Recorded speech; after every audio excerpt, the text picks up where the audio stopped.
Just from the images I was seeing, Black Samba with the big red lips and the lady with the headscarf, and and the way that people made the black people look like they were happy to be serving white people. It was early on in her childhood that Elaine Buck recognized that something wasn't right with the way history was being taught at her school.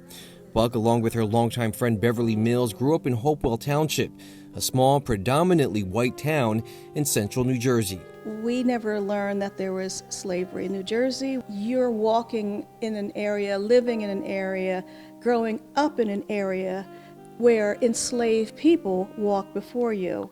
The women, now both historians, wound up making some history of their own.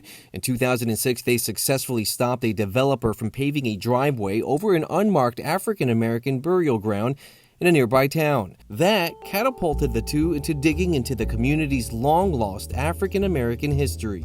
We're descendants of these people. Those are our right. ancestors. Over the course of a decade, the duo compiled research, shared their discoveries with local schools, and eventually published a book called If These Stones Could Talk. It outlines the African-American journey in central New Jersey. Without this free labor, where would this very, very wealthy central New Jersey be? It's not a black thing, it's not a white thing, it's our American history, and you have to know it. Throughout their journey, these history detectives received town artifacts from complete strangers. We have people that come up to us and say, first off, I know the name of the people you're talking about, and then second off, here's something that I think you might want because it's connected to your work. So we started to collect stuff. We can't keep it in our house. Well, it was in our house. Yeah, it was in my house, and we thought we need a place to, to house this. That place would be the quaint Mount Zion AME Church in Skillman, which was no longer holding weekly services and now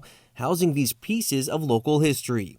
In 2018, they opened the Stoutsburg-Sauerland African American Museum. Now, the museum, which has been closed since March of 2020 due to the pandemic, is currently under renovation and gearing up for a grand reopening this spring. And despite a divisive social and political climate drawing lines in the sand of what should be taught inside a classroom, these historians say they will forge ahead with their mission. We're not going to be silenced.